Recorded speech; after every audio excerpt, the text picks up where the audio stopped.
Salut à tous, j'espère que vous allez bien et on se retrouve aujourd'hui pour la suite de notre série sur les attaquants au PSG avec une vidéo utopique que beaucoup d'entre vous m'ont réclamé.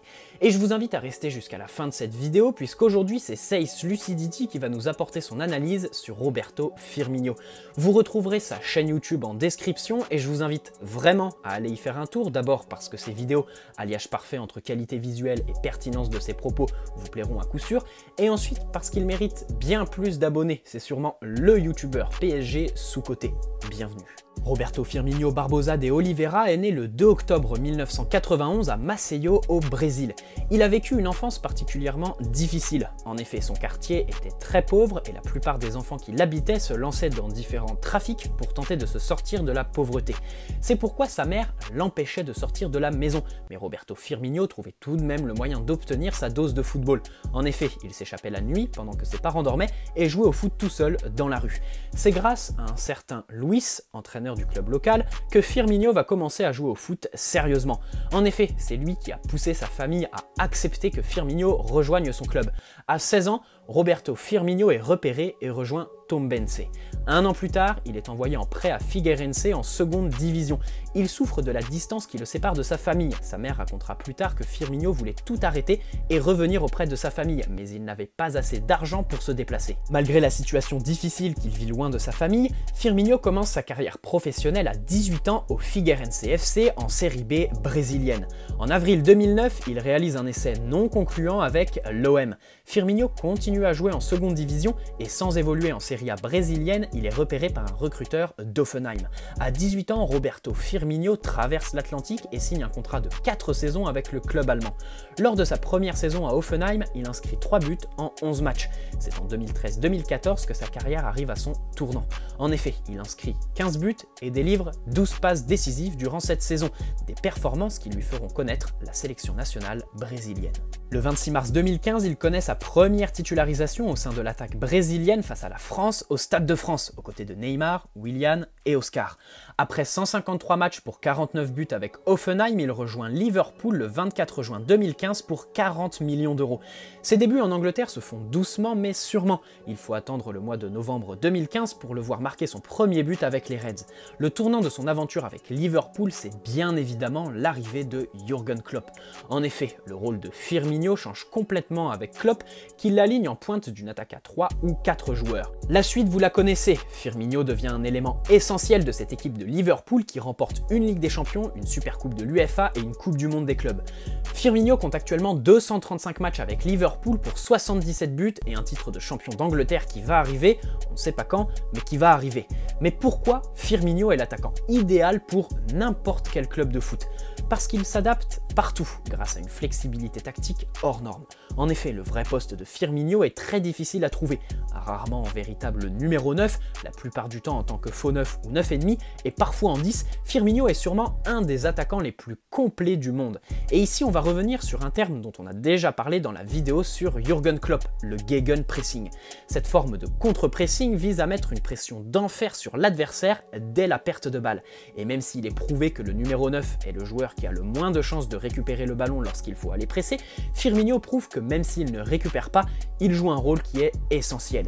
Et ici, on va s'arrêter sur la grande force de Firmino, sa débauche d'énergie qui est juste phénoménale. Pas besoin de s'attarder trop longtemps là-dessus, Roberto Firmino est tout simplement un attaquant capable de combiner et d'offrir des solutions à tous ses coéquipiers, que ce soit ses ailiers lorsqu'il redescend d'un cran pour aspirer un défenseur et ouvrir des espaces, ou en descendant plus bas pour soulager ses milieux parfois. Vous l'avez compris, Firmino s'arrache pour aller gêner l'adversaire, mais lorsqu'il monte sur un défenseur, il ne fait pas que le gêner dans sa relance. Son intelligence de jeu et l'orientation de son corps lui permettent de couvrir un joueur placé derrière lui et couper un possible circuit de passe. C'est ici qu'il tient son importance dans le système de Jürgen Klopp. Lorsque son équipe a le ballon, Firmino est un vrai relais dans les sorties de balle, et dans les attaques placées, il a une aisance assez déconcertante pour offrir une solution à n'importe quel joueur. En effet, il est capable de proposer de la verticalité ou un appui à ses milieux, il peut dédoubler avec ses ailiers et le fait parfois avec les latéraux, et enfin, dans la surface, Firmino reste un avant-centre qui sait chercher le but, même si ses statistiques ne sont pas stratosphériques. En effet, depuis le début de sa carrière, il marque en moyenne une fois tous les 3 matchs, mais son importance se situe bien au-delà du nombre de buts qu'il inscrit. Firmino représente l'altruisme, le football authentique qui consiste à courir sans compter ses efforts, mais il représente aussi une très belle forme d'humilité. Et dans l'optique de l'associer au PSG, cette humilité peut faire la différence. En effet, Roberto Firmino est un joueur très discret, voire timide. Sa parole est très rare, presque inexistante en dehors des interviews contractuelles avec l'UEFA ou la Première Ligue. Et il traduit un paradoxe que certains pensent encore. Même s'il a un style vestimentaire extravagant, des publications sur les réseaux sociaux et des célébrations originales, oui, Firmino est timide et très discret. Une humilité et une discrétion que le PSG recherche, bien évidemment. Pour vous donner mon avis personnel, je n'ai pas peur de dire qu'il est peut-être le meilleur du monde dans le don de soi, à l'image de Cavani. Et même si les deux joueurs ne sont pas très comparables dans le sens où Firmino est bien meilleur techniquement et dans ses relations techniques avec ses partenaires, je vois en lui l'héritier de la légende qu'est Cavani au PSG. Maintenant, oui, cette vidéo est utopique dans le sens où quitter Liverpool pour Paris n'aurait pas beaucoup d'intérêt pour Roberto Firmino. Mais si avec Paris on peut s'attendre au pire sur le terrain, en période de mercato, on peut s'attendre au meilleur. Mais cette vidéo reste utopique dans le sens où elle représente un idéal difficile à atteindre. Voilà, c'est tout pour moi, je vais maintenant laisser la parole à Seis. Un grand merci à toi qui a accepté ma petite invitation. Et puis, merci pour cet avis à l'image de ta chaîne, qualitatif sur tous les points. Salut Romain, j'espère que tu vas bien. Écoute, je voulais te féliciter déjà pour ta chaîne, par rapport à ce que tu dis, par rapport à ce que tu représentes, par rapport à ta connaissance footballistique, surtout à 17 ans, je trouve ça hors norme. Tu penses déjà tactique à 17 ans, alors que moi à 17 ans j'allais taper le foot dehors et je voulais pas parler tactique, je voulais pas penser vraiment football, à ce que c'était vraiment la connaissance du football. Donc déjà bravo à toi et merci aussi de me laisser passer sur ta chaîne, parce que ce sujet de Roberto Firmino me tient un peu à cœur. Parce que avant de parler de Roberto Firmino, je voulais faire un parallèle, c'est-à-dire si je te demande maintenant, ou même à tes abonnés, dans les 5-6 dernières années en Ligue des Champions, quelles sont les deux équipes en règle générale qui retiennent les gens? J'ai envie de te dire que 95% vont retenir le Real Madrid et Liverpool. Pourquoi ces deux équipes? Parce que ce sont les deux équipes qui ont été le plus performants ces 5-6 dernières années en Ligue des Champions.